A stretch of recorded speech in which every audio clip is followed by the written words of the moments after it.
All right, we are official. We are official now. All right, so it's been a week. Hopefully it was a good week or a week of seeing God, seeing that energy revealed in our life. Hopefully that's, as we do more, we sort of see him more, we feel him more, and that's how just every step of the way, we just feel so much that we're with God in God's presence. So we are in chapter 20. And last week, we were explaining that we want to understand something. What we want to understand, which is, so to speak, the question we left 19 with, now that I know this wonderful, enormous, super powerful love that's embedded in my soul, and that when it's expressed, melts away all of the garbage maybe I've accrued for an entire lifetime, 50, 60, 70 years. I want that love. I want to feel it. And I don't want to wait until, who knows, perhaps, and of course I hope not, there'll be a situation of such self-sacrifice that it would automatically express itself. So how do I feel like today? Like every day? That was my question when I finished chapter 19. To answer that question, we said, well, that's an awesome question, and it's very practical, and it's very relevant. And it shows that you got the points of chapter 18 and 19, and you really understand how powerful this love is. So let's talk about something else, because we have to go a bit back to give you a lot of understanding of a lot of deep concepts, and then it will all become so obvious. So the deep concept we're going to talk about is the unity of God. It's referred to in Hebrew as Achdus Hashem. All there is God. There is nothing but God. Everything is God. Achdus Hashem. And we got into that by questioning and saying, as if our purpose here is to analyze a verse, why is it that our sages say that all of the positive commandments stem from I am the Lord your God, and all of the prohibitions stem from thou shalt not serve idols? And we said that the reason why our sages say that is because at the giving of the Torah, of course, there were 10 commandments. But we're told that God said 2 of the 10 that we could hear audibly. Meaning God, in a sense, said all 10 to us, but not in a way we could hear it with our human ears. But then he said 2 that we could hear. And then we said that is enough. That wasn't random. That wasn't happenstance. That was very precise. As the verse says, Torah tiva lanu Moshe. Moshe gave us Torah. Torah is a numerical value of 611. Moshe gave us 611 commandments. But the first 2, to make 611 plus 2 is 613, that we got straight from God. So it was precise that we got those 2 straight from God, because in the verse it says Torah tiva lanu Moshe. So this was all part of God's plan, way before. Why? Why do you only need to tell us 2 in a manner that we could hear? Because those 2 contain all. So if I tell you I am your God, that's containing all 248 positives. If I tell you thou shalt not serve idols, that contains all 365 prohibitions. So I told you 2, I told you everything. And it's so clear that through these 2 is everything, because I only told you 2, and not less and not more. But we questioned the relationship between thou shalt not serve idols and all the other prohibitions. And we explained that when we hear it on the side of the doing positive actions for God, like prayer and charity and kosher, so we get it. The first all-encompassing positive commandment is I'm your God. Accept me as God. And everything flows from that. So if I accept God as God, I eat the way he tells me to, and I do with my money the way he tells me to. I live the way he tells me to. I love him. I fear him. I serve him. So that all makes sense. I get that link perfectly. But the other side of the coin, to say thou shalt not serve idols, encompasses don't mix milk and meat, don't lie, don't cheat, don't curse, don't steal. Like, I don't see that connection, because to me, don't serve idols is one prohibition, and don't steal is another prohibition, and don't mix milk and meat is another prohibition, and don't wear wool and linen is another prohibition, and don't do work on the Sabbath is another prohibition. These are all prohibitions. But how do they all stem from don't survivals? That is not clear to me. The Rebbe says, great question. To answer that great question, we are going to talk about the unity of God. So through talking about the unity of God, we will understand, it's going to take us 3 chapters. We speak about the unity of God, chapter 20, 21, and 22. Through understanding the unity of God, we will understand how every prohibition stems from thou shalt not survivals. And when we understand that, we will understand how we can, on a regular daily basis, without any external threats to our existence and survival, pull out, feel, live with this deep love for God that's hidden, that's submerged in our soul. So those are the overarching concepts. Before we continue, any question on anything I said now or that you remember from last week?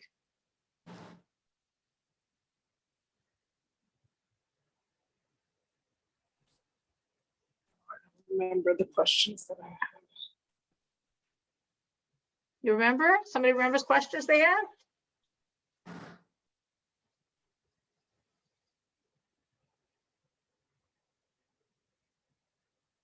Okay, we could go on. If you have a question, feel free to interrupt or send it up in the chat. You can raise your hand. There's even a reaction, which is a little hand raise. So then I see your hand raised and I can say, oh, you have a question.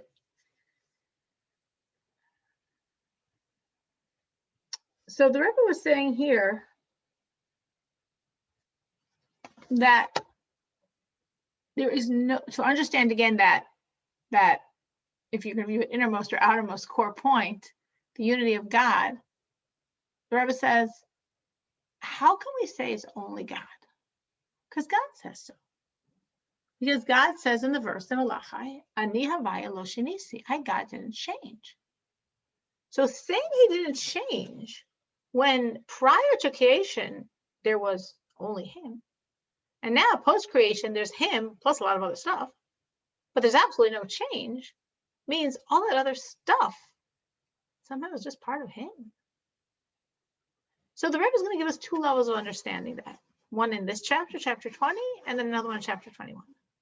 The one in chapter 20, we said, as we discussed at length last week, is how can we say God didn't change when before creation it was only him, and now after creation it seems to be a lot of other stuff, but we're wrong, it's also only him.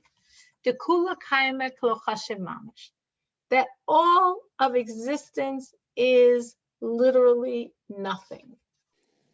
Excuse me, I'm sorry to interrupt. I just wanted to ask if we could do the shir in memory of my mother, whose yahrzeit will be on Shabbos. Shane Hildbath, Absolutely.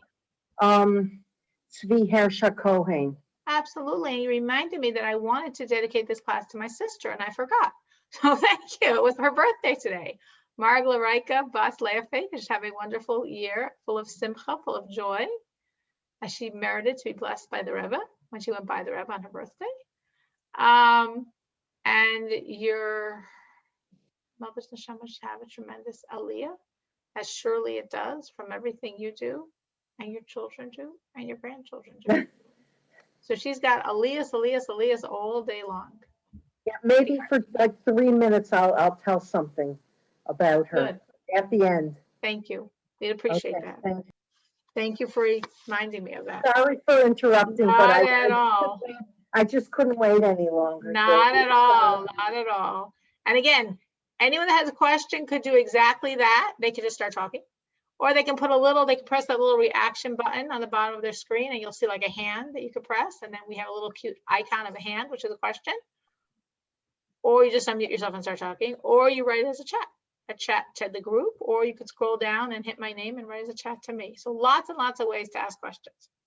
So we were saying that even though now there's a lot of things, and originally there was just God, but all of those things are completely insubstantial to him. To us, they are very substantial. They sometimes terrify us. They create enormous panic. They create enormous pressure. We have a physical response to the pressures from the things that this world can do to us. But in truth, God says they're nothing. It's all insubstantial. It all has absolutely no real existence. It's constantly being recreated. And if for 1 second God stops recreating, it would cease to exist. Because it truly does not have concrete, permanent existence. Actually, I think it was Shabbos, I was learning from the talk of the Rebbe on the 3rd of Tammuz of 1991, which was on a Shabbos. Gimel Tammuz was Shabbos that year, in 1991, Shabbos Parshas Kairah.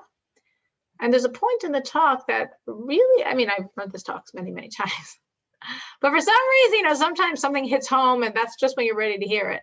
So it just very much hit home this certain point, which is very relevant to what we're saying here, where the Rebbe was saying, why does God do it this way? Meaning, I just said to you that the world is truly insubstantial. How do I know it's insubstantial? Because if God just stopped revivifying, re-saying it into existence, it would cease to exist.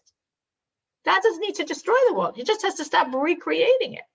Not just recreating the world, recreating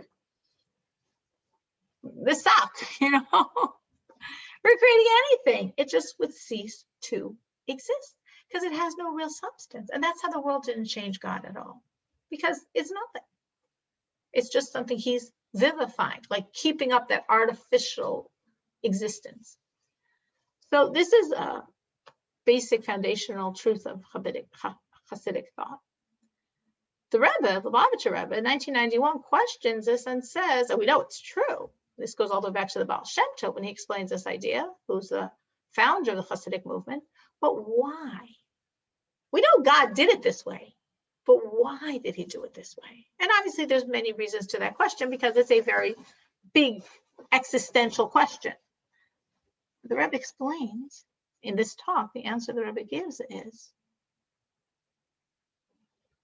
every second, the fact that God is revivifying you means every second you have a new surge of divine energy that didn't exist a second ago. Which means every second there's a new opportunity to reveal God, that piece of God whose energy is currently flowing in and creating this moment of existence. Like it's everything. It's my cell phone, right? Very significant thing in our life, a cell phone. If God created the existence, the molecules, the plastic, the wiring of the cell phone, I don't know the age of the cell phone, however long ago it was created, and that was it, it was a one-time deal, then once I use this cell phone to serve God, once I use this to access Torah knowledge, once I use this to reach out with love for another Jew, once I use this to bring another Jew closer to God, the first time I did it, I would have utilized the godly energy in it. I would have elevated the godly energy in it, and we're done. For the rest of the existence of the cell phone, until it becomes garbage or obsolete or lost or water damaged, there's nothing more to do because its energy was already elevated. But since God is constantly recreating this cell phone, there's always a new opportunity. There's always a new godly energy that we can use to reveal God's glory in this world. And that's why God every second recreates everything. So every second, there's always the opportunity to you and for that thing to use that energy to reveal God in this world. So imagine God does all of this constantly for 5,781 years plus.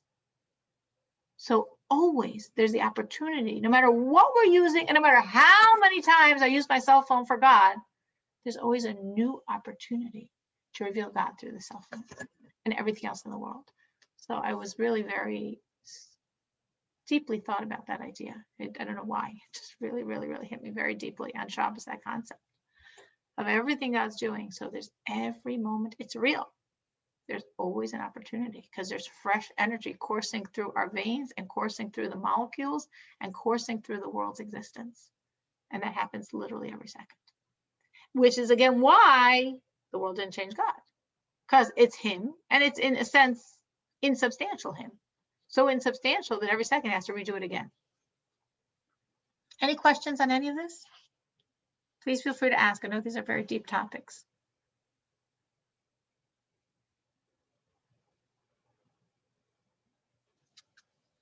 Okay. Again, remember, you can raise your hand, start talking, send a chat.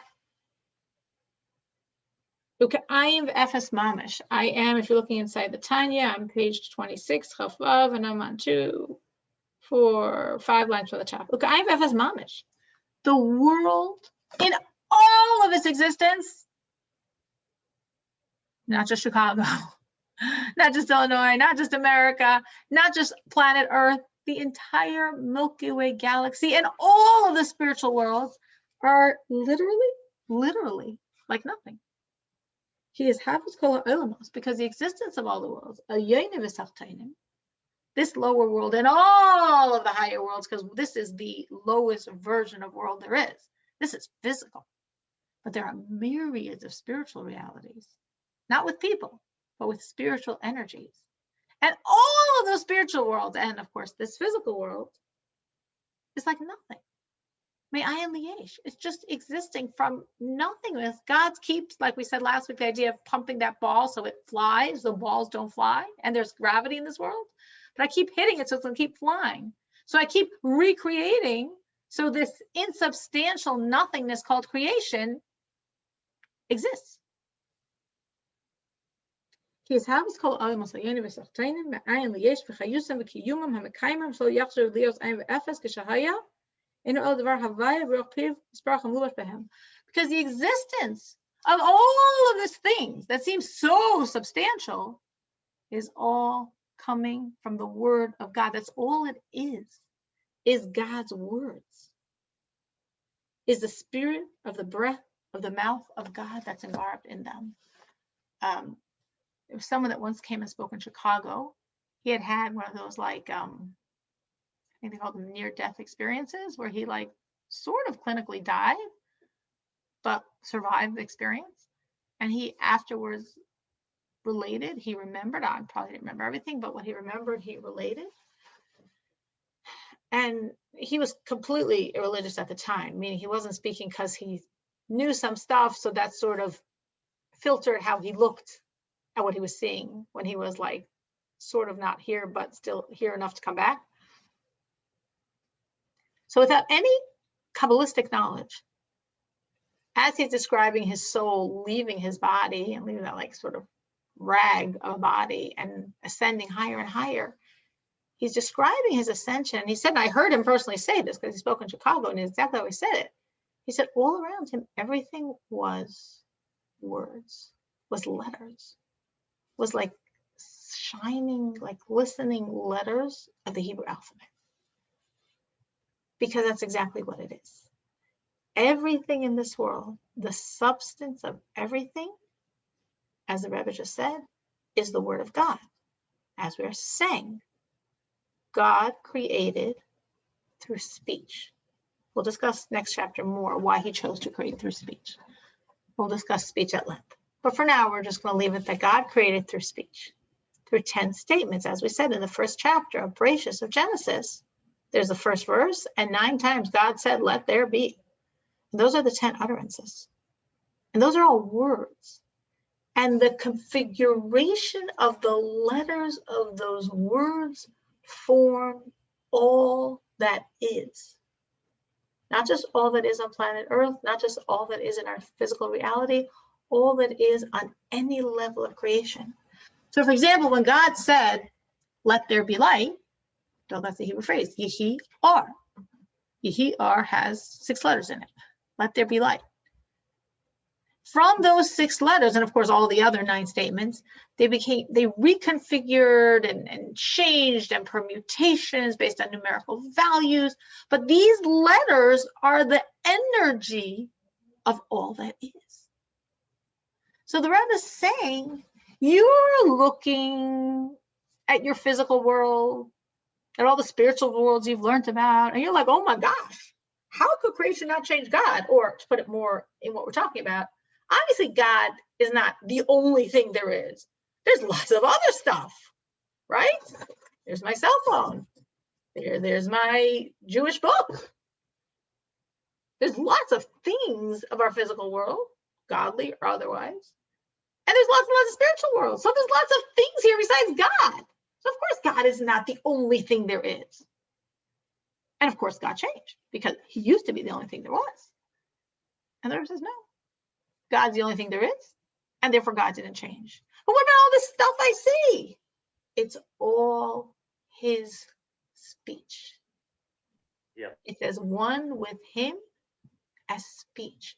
So if I'm looking, example, again, this very significant thing, my cell phone, to me, it is an existence of its own, so to speak. It has a life of its own, right? Sometimes it calls, sometimes it won't call, does interesting things, sometimes it doesn't work.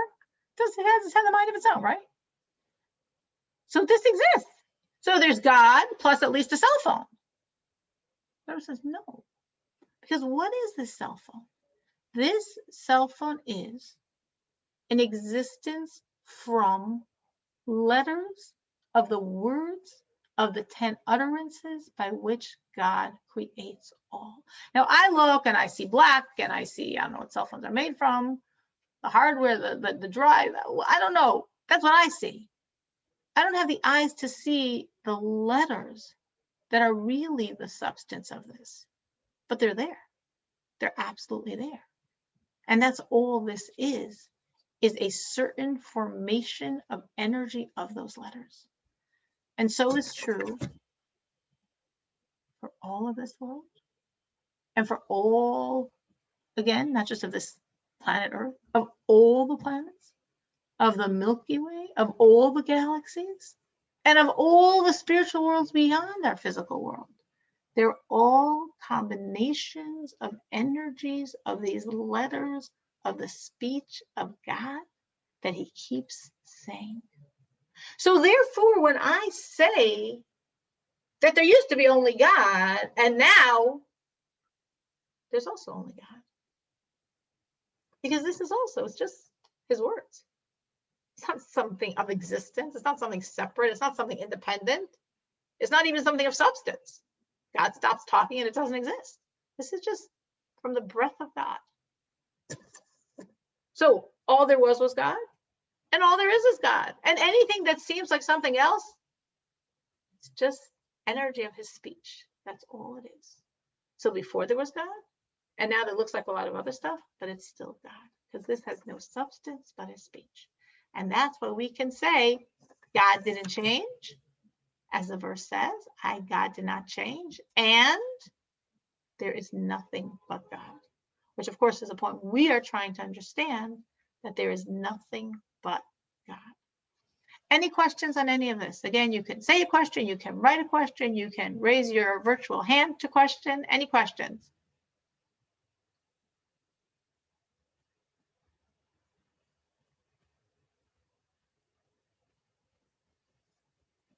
Okay, feel free to ask. And again, you could always write up a chat to me personally, so I see the question, I'll answer it without it even being related to you. All right. Ulamashal.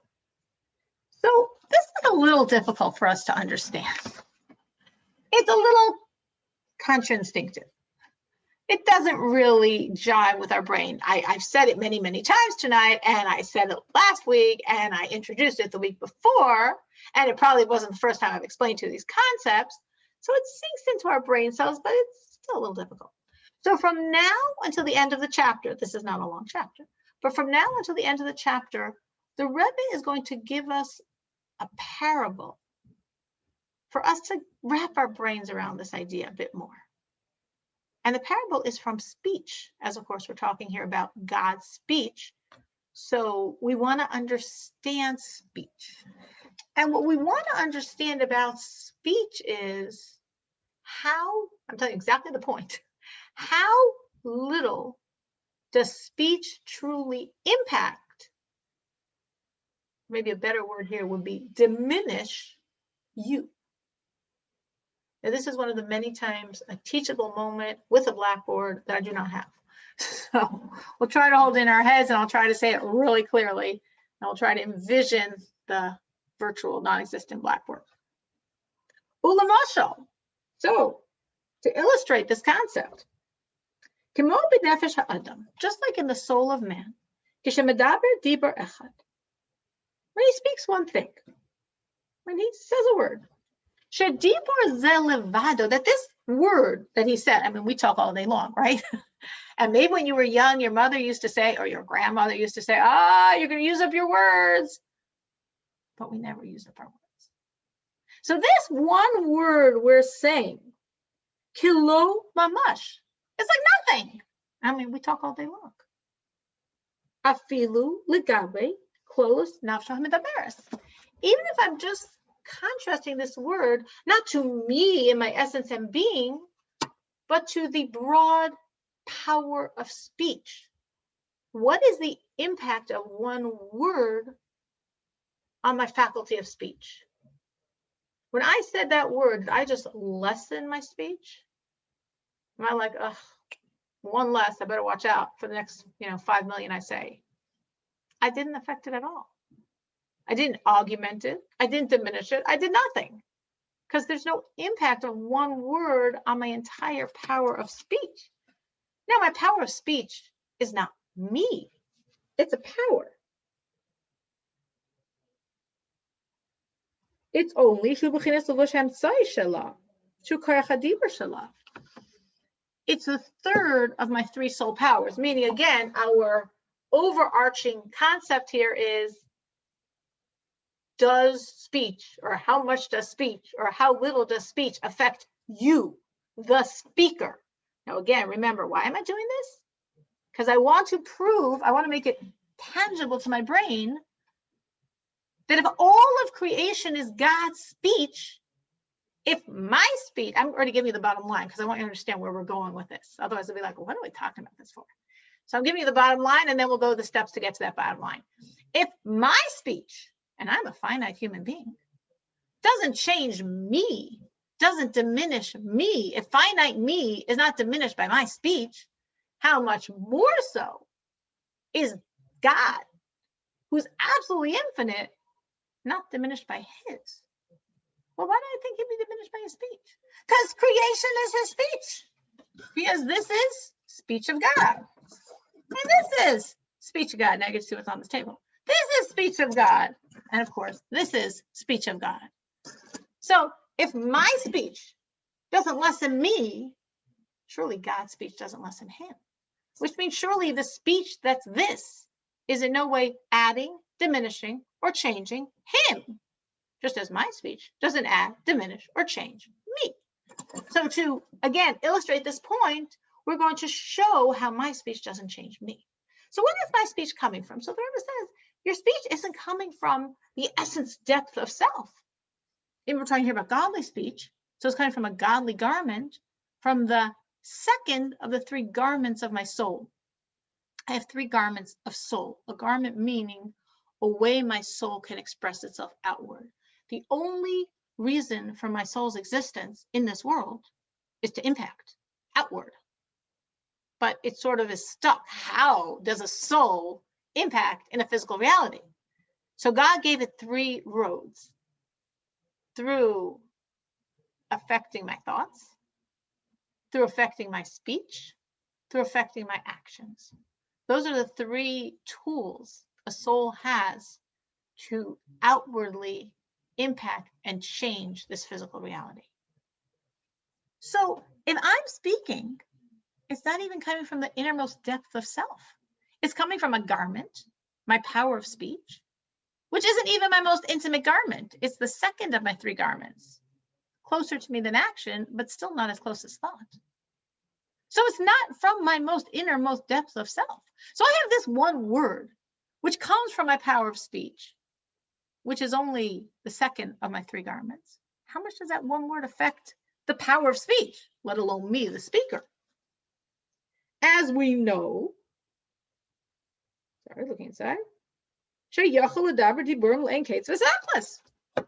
how can I prove to you, the Rebbe says, that one word didn't impact, add, or diminish the speaker or the power of speech that it emanates from?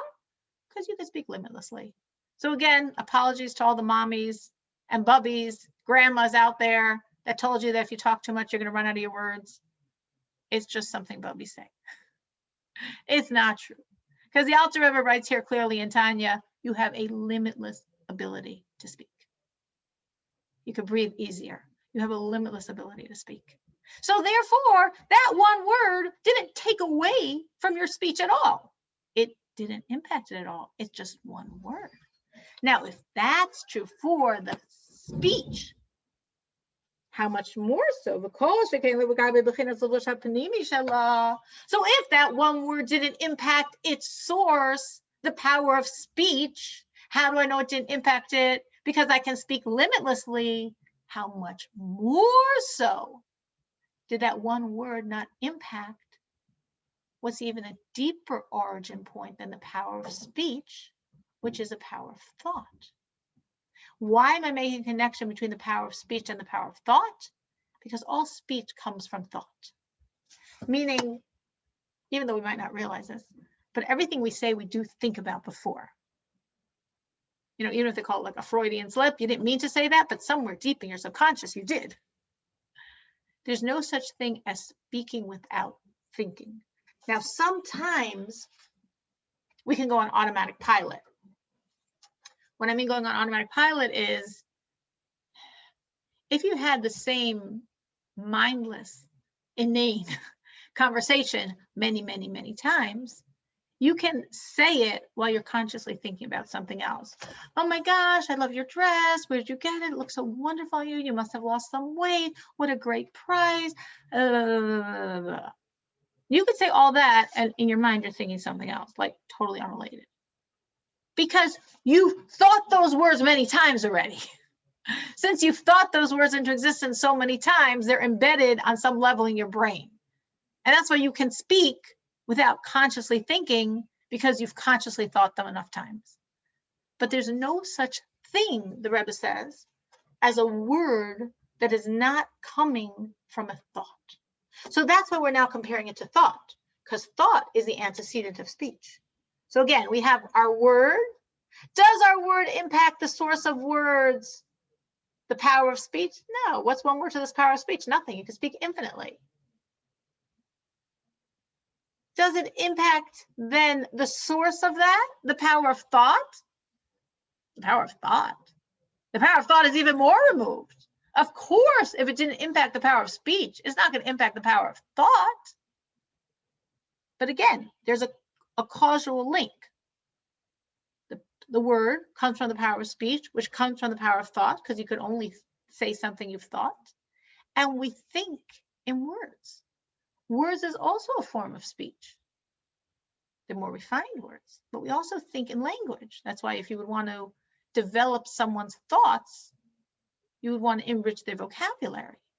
Because the more words we have, the more ability to think we have.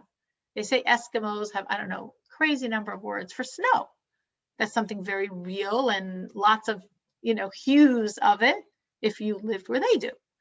So that's why it's something they can think about in very great specificity, because they have a lot of words for it. In the Hebrew tongue, in the Holy Tongue, there are many different ways of talking about godliness, because that's something we can speak about, because we can think about it very, very precisely. Again, with enormous specificity of thought, because of the enormous rich vocabulary of words, because we think in words. So there's the link from that word to the power of words, to the power of thought. There is that link, but the impact is even more minuscule. As the Rebbe continues to say, and how much more so in contrast to the inner garment of the power of speech, which is a power of thought, from which came ultimately all of these words, and therefore she's the life of the words. So again, we now said, what's one word to the power of words? Nothing, because you can speak infinitely. To the power of thought, even more nothing. Words are only the thought is the original source, so to speak, from which is going to come that word, but the word doesn't impact it. So of course it comes from it, but doesn't impact it because it's so far removed from it. Ve'ein tzarech loymar. Now, obviously, if that's true, you for sure don't need to say to the soul from which comes the thought, from which comes the power of speech, from which comes that word.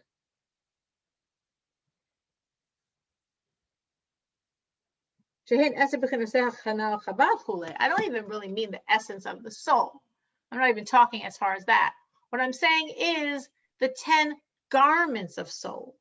What's that word compared to the power of words? Even less compared to the power of speech. Even less compared to the 10 powers of soul from which this all emanates. We don't even speak about it, even less compared to the soul itself. What is the power of that word? Why am I going back to the powers of soul? Because from them comes the powers of speech, the thought, where we have the beginning of words, from which comes the power of speech, where we have, as we would call it, concrete words, from which comes this word. That from them come these letters of thought, because as we said, we think in words, from which emanate these power of speech, this word. Because as we're saying, we think in words. Yeah. Words, thoughts are also lettered. They're just in our thoughts. Got her morphine into her. Only they are just far more spiritual. But when we're talking about the 10 soul powers, guess what? We're beyond words completely. So for sure, the impact is zero. But if I'm talking about the 10 soul powers, they're the source of the thought, from which is the source of the speech, from which comes this word. There's not even any letters there. So obviously there's no impact. Before they become engarbed in thought. Okay, so I tried to go through it super slowly and say it super clearly. And I'll go through it one more time. And again, why are we talking about this? So let's remind ourselves. We are talking about this because our goal in this chapter is to understand God's unity, Achdus Hashem. God's unity means that even though to me this world seems like so many things, so much stuff, it's all one. It's all God. Because the only thing that is God, and all of creation is his words, is his speech. So this is the speech of God. The speech of God can look like this, and the speech of God can look like this. This is speech of God, this is speech of God. Nothing more than speech of God.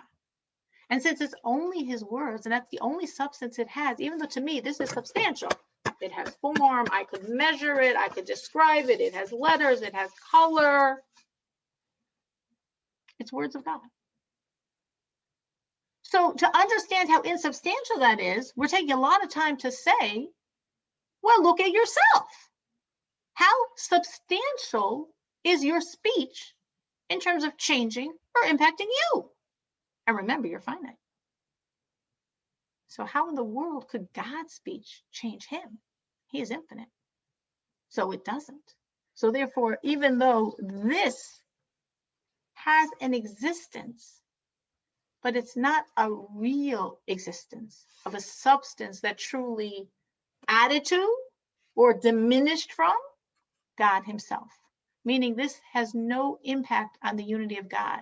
This is part of God's unity because it's his words. So to really flesh out that concept, that it should be so concrete to us. That's why we're taking a lot of time to say something that you might say, I got it. But again, since in truth, these concepts are so contra-instinctive, we're spending a lot of time to really get it. So it's so clear in our brains that your speech doesn't affect you. This is God's speech. It can't be adding to him. Can't be diminishing from him. It I can't be changing him because my speech doesn't even do that to me. So the Rebbe here charted out like 3 antecedents of the word. Me, talking about my human's words. I'm doing this now for about an hour. So there's a word which comes in a human from his power of speech, which comes from his power of thought, which comes from the powers of his soul, assuming it's a godly word. If it would be a non-godly word, it would come from my power of words, from my power of speech, and then from the powers of my animal soul. But we're going to be optimistic and think we're saying godly words here. But in terms of the impact, it's the same idea. So I have one word. The closest thing to it, its immediate source, is the power of speech. Then it has a more remote source, the power of thought. Then it has a more remote, even more remote antecedent, the 10 soul powers. So obviously the impact is going to be closest on its most immediate source and more distant on further and most distant on the furthest. So let's look at this. So we have our word coming from the power of speech. Well, does the word really change the power of speech? No. How does the Rebbe know he doesn't? Because we can speak infinitely. Okay. Now let's go a step back. Let's go back to the power of thought. Why am I making a link to the power of thought? Because every word previously was thought. We first have to think, and then it emerges as speech. Is there a relationship between speech and thought? There is, because we think in words. So we think in words, there's a relationship. It's a more spiritualized speech, but it's words. And these words came from thought. They can't exist if they weren't thought. So there is a relationship. But does that one word I say impact, change, add or diminish to my power of thought? Of course not. It didn't even diminish to my power of speech, which is closer. Okay. Well, where did my power of thought come from? Well, it came from my soul powers. So does that one word, which didn't impact the power of speech, which didn't impact the power of thought, is it going to impact those 10 soul powers? Obviously not. It's so remote from the soul powers, the Rebbe says, that there's no words in our soul powers. Meaning in our power of speech, of course, there are words. That's where words emerge from. In our power of thought, there are words also. They're more spiritualized, more refined words, but we think in words. But there are no words in my soul powers. It's that remote, that one word from my soul powers. But it's its ultimate antecedent. It's its ultimate source. So is that one word affecting my 10 soul powers? Obviously not. So if that word doesn't affect me on any level, and the closer you get to me, the less it doesn't affect me, then obviously God's words, meaning creation, doesn't in any way affect him either. Any questions on any of this?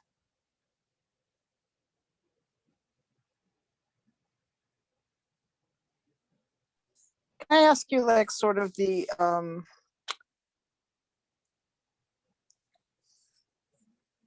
kind of the reverse, like if yeah, God's not affected by any of, takeaway or added to by his creation of this world, but in our words we have an infinite amount of words to whatever that we're given. But how about the opposite, where our words can affect someone else or affect something else? Like how does that, like You mean they could hurt someone or they could uplift someone? You mean yeah, like that it could affect something, like almost change something. Words have like, yeah. So words do have, well, we're going to spend, believe it or not, 3 chapters talking about this, which means 3 chapters talking about speech. And we're going to go deeper and deeper into it. And what Fromm is saying is true. Words do have a certain substance. They do. Because if they didn't have a substance, then this world is all illusionary and we're like investing a lot of effort in nothingness. It's not nothingness. There is reality to words, but it's a relative reality. Meaning, I'm just going to take a step back or a step ahead to because I understand from his question. It's a very good question. let's look at it from God's end, so to speak. I mean, obviously being very simplistic here. So we just said there are 3 tools of expression of soul and in essence of God: thought, speech, and deed. When we want to make something, we have to go in action. I mean, if we were an ultimate ruler, like, you know, whatever, Megabucks or the king of something, we could just say, I want chocolate cake, and boom, it appears. But for the rest of humanity, you've got to do something to get it. So our creation is usually in the mode of action. But of course, one could create in speech to a certain degree, depending on who you are. Now here's God. He can do whatever he wants. So he wants to create. Why does he want it? He wants it. You say we can't ask about why one wants something, but he wants to create. He wants a creation. He wants a creation where he's going to be at home. And he has 3 tools to use to create. Because again, nothing's ever happened before. There's never been any creation before. So he can write the script however he wants it. He can create through his thoughts. He can think and it will be. Or he can speak and it will be. Or he can do, so to speak, in the realm of action, and it will be. Now we say, no, you have to speak. Why? Just because we already read the script. But let's go a step before that. Why did God choose speech as versus thought, as versus action? So obviously all of this, there's many levels because this is such deep existential questions. But from the perspective of this paradigm of thought that we're discussing here, we could say, listen, when you think, there's truly no substance. It's just inside of you. Thinking is in essence talking to yourself, not going anywhere. So if God thought creation to existence, it wouldn't really be. If God chose to make creation with his power of action, like envisioning it like with the hands of God, so to speak, well, then it's like something so concrete that it's separate from him. Like if you make something and you fashion something, you could put it down and walk away.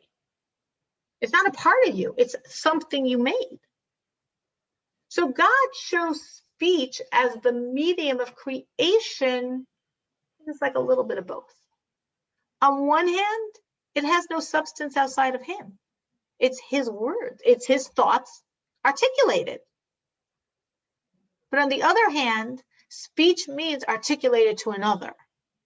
Speech means there's an other, as Firma was saying, that was her question, there's an other that's receiving your words. If there's no other that's receiving your words, you're not speaking, you're thinking out loud. You're talking to yourself, right? Some of us have a tendency to talk to ourselves because we want really to have very clear, or some of us write things down that we're thinking, or we talk things out to ourselves. Nowadays, you can walk the streets and talk to yourself. It's fine. Someone just doesn't see your Bluetooth, right? You know, what do they know?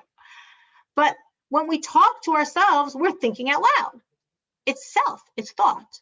Speech means I'm communicating to someone else, which means there's an impact outward bound, which means there's an other, which means there's some substance. But at the same time, it's all self because it's speech. The fabric is all self. The fabric is speech. There's nothing outside of me in this. So that is exactly what God chose to do. And that's why Firma is right, which doesn't take away from what they're saying, of course. In terms of me, which is what we're looking at here, did God change? Did creation diminish or add or change him? My speech doesn't diminish, add, or change me. But is there a reality to speech? Yes, there is a reality. As Firma said, the reality is that there's another that's receiving those words. And that other is affected by words.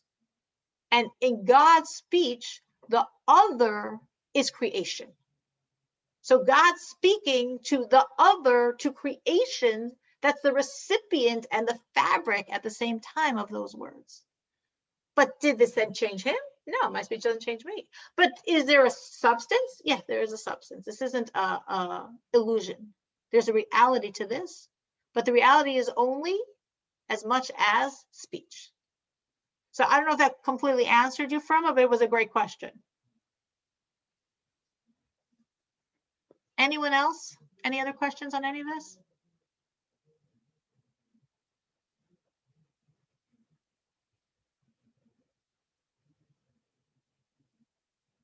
because it's really deep stuff. So I'm totally open to any questions. You might say, oh, I didn't even understand your answer to Fromos.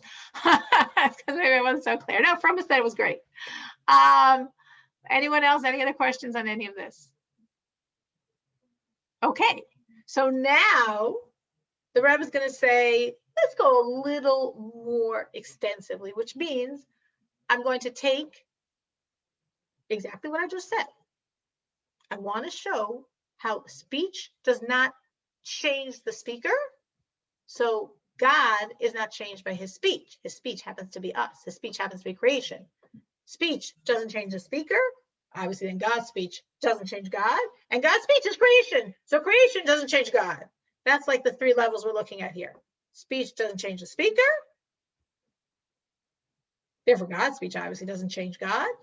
Therefore, creation, which is God's speech, obviously didn't change God at all. And we said there was three levels. There's the speech coming from the power of speech, coming from the power of thought, coming from the 10 soul powers. The Rebbe is now going to do this one more time. And he's going to add 2 more levels, 2 more steps to again stretch even further. Because if I really look at it a little more closely, it's not 3 levels. There's really 5 levels. And again, that just stretches even more distant that speech from the speaker, God's speech from God, creation from changing or impacting God. I think looking at the time, we're going to stop at this point because then we have to go this whole thing one more time. We've gone way over time. And Sarah was going to share with us something about her mother. So Sarah, can you please share with us something about your mother, whose yahrzeit is coming up and who this class is dedicated to? Plus, I just unmuted. Well, a yahrzeit, it's a special day. There's a lot of remembering, and this is her 17th, which means tithe. good. So, and she was very good. She didn't have an easy life in certain ways. Her father was sick when she was a kid, and he passed away when she was like 15, 16 years old. And one of the hardest things that happened to her, maybe I've said this before, she got thrown out of Talmud Torah because her father couldn't afford to pay. It would never happen today. And she felt like in a certain way Jewishly crippled because she couldn't like daven. And her mother, my Bubby Zizi, she used to say, my mother davened like a man, because I was thrown out of Hebrew school. It's a miracle that I, stayed with everything that I stayed with. So, that was like a very, very difficult thing for her, and it resurfaced through the years and stuff like that. I think my kids tried to teach her a little bit, but it's hard when you're older. Well, she had the nachas of knowing that her grandchildren were far surpassing her. Right, she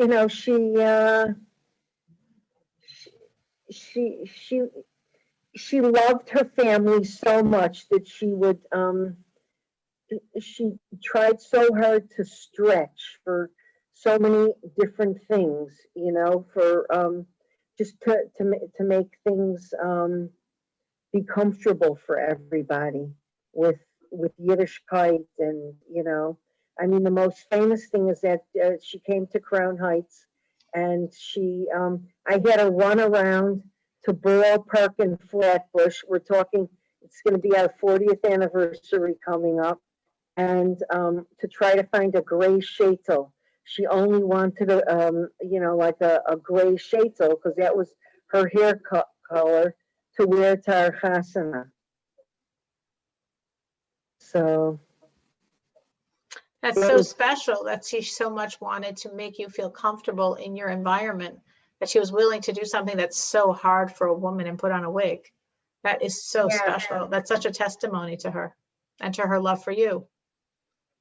Yeah, and she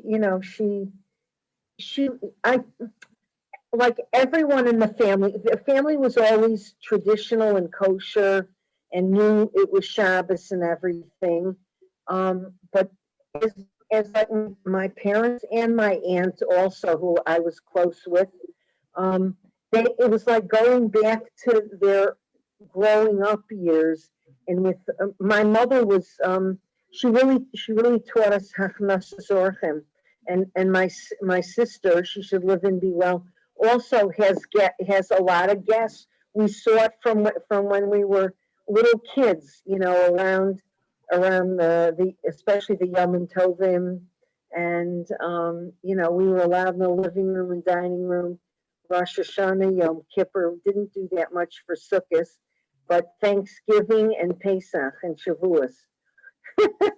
So, and people, By the time it came Sukkot, your mother said she's all cooked out. She's done. no, we just, because until I begged, when like at the end of high school.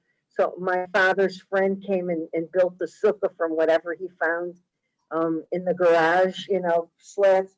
And we had like a basement entrance.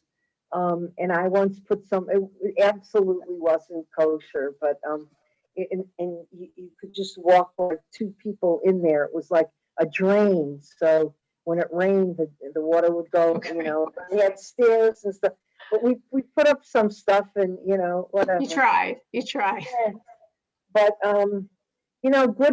good, very, very nice memories. And she was also very big on benching licht. And she would tell her friends, whether in the winter they sometimes went a little to Arizona, and what time licht benching was. I would tell her a few days before and check out there and everything. And then also she got very into when people traveled, giving them shliach mitzvah geld for safe travels. Safety. Yeah. So, yeah, and my mother knew how to kasher a chicken, but I don't. She needed to in those days. You Yeah, took the the chicken board to the shaychet, and then you brought it home and you kashered it. Yeah, we used to go to this place on Morris Avenue, Crater Poultry, with the shaychet, and you could pick your own. Ugh, it's gross. You'll prefer Jules' version. But yes, she should her neshama should have an aliyah, and Amen. Aliyah was really special. He says all the kaddeshim for all the people in the family.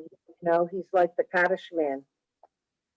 So Baruch Hashem, Hashem, her neshama should have an aliyah, and I'm telling you, every single day, you and your children and your grandchildren, everything you're doing, every single day affects both of your parents and raises them higher and higher and higher.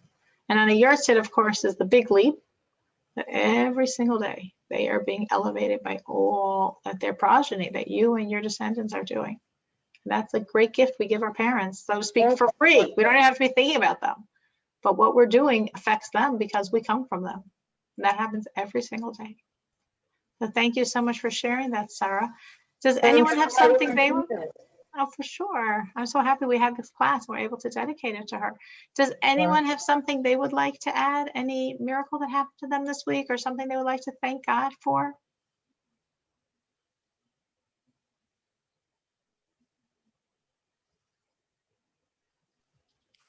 Hi, it's Dottie. Hi, Dottie.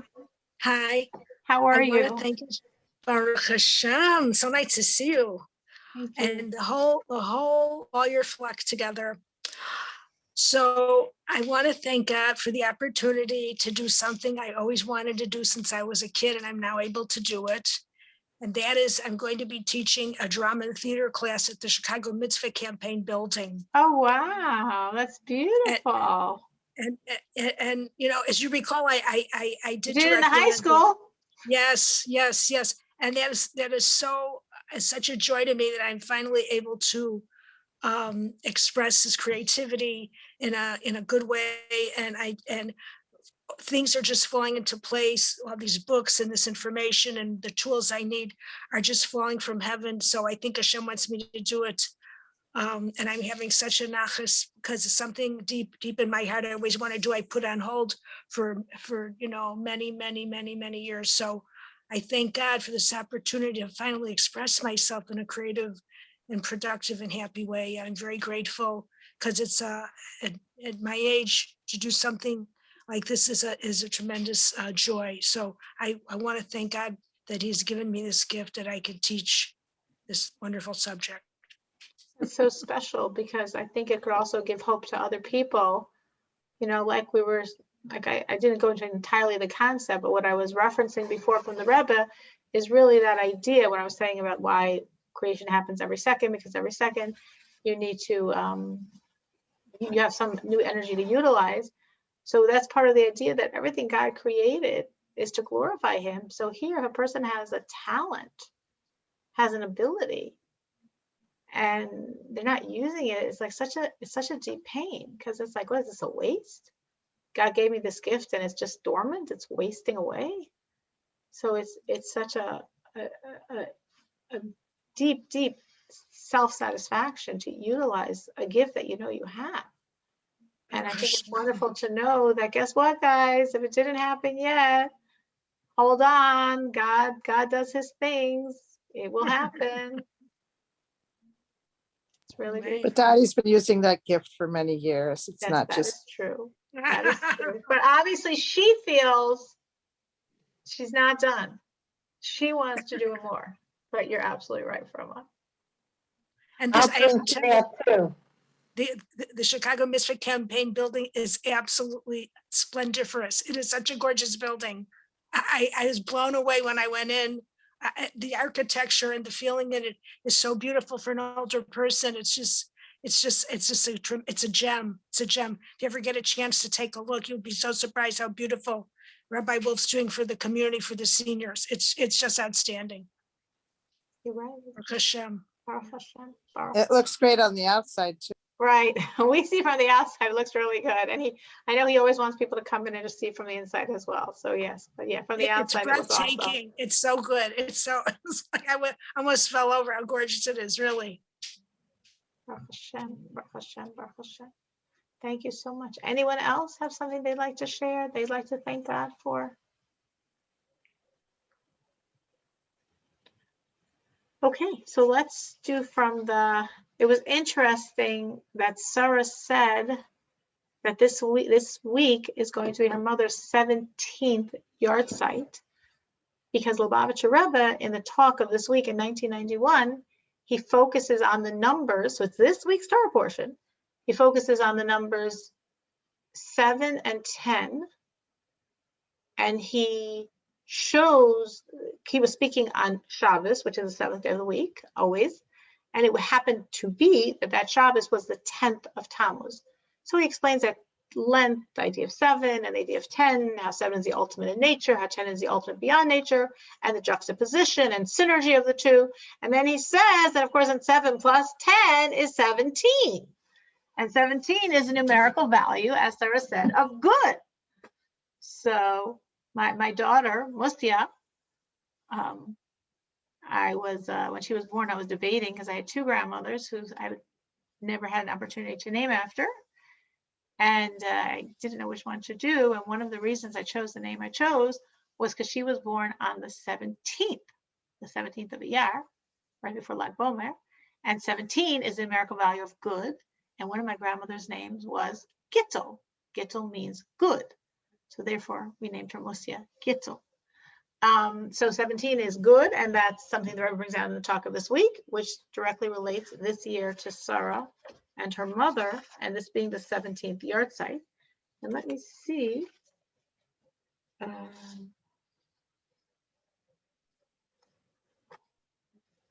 I don't see here something that they pulled out specifically from the talk of the week, but I just shared this idea, which is from the talk of the week. And the Rebbe, of course, does speak in this talk, obviously, about Mashiach, and expresses how a difference between 7 and 10, 7 is the natural order, that which is created by God, like the days of the week. God instituted that. Why does all humans have this weird number 7 of days of the week? Because that's God's pattern.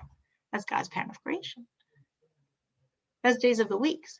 But the days of the month, so to speak, come from us, because the Jews dedicate and sanctify the month. Originally, in biblical times, we literally had to watch on the hilltops, and when we saw the new moon, had to report it to the sages, and then they declared it a new month. And when the sages saw that things were breaking down, and we wouldn't have the luxury of doing this, the sages created a calendar, which we've been living off of ever since. Of course, when Mashiach comes, we'll go back to dedicating it from sight. But in either case, in either situation, it's man-made. It's our addition to creation. And this is actually the first commandment the Jews were given. The first commandment the Jews were given when they were still in Egypt was to, as a nation, the first commandment they were given was to dedicate the months. So since it's the first, it symbolizes all of the commandments. It's this idea of our addition to God's world, which, as the Rebbe says, will be ultimately experienced by the times of the redemption, by the times of the Mashiach, when it will be like a new reality, a new world with all of the additions we've added to the world through the work of the Jews for 5,781 years. We should see it very soon. And thank you everyone for joining. Have a wonderful week where we see God so revealed in our lives. Be well. Thank you so much for coming. Amen. Thank you. So Thank much. you. Thank Thank you.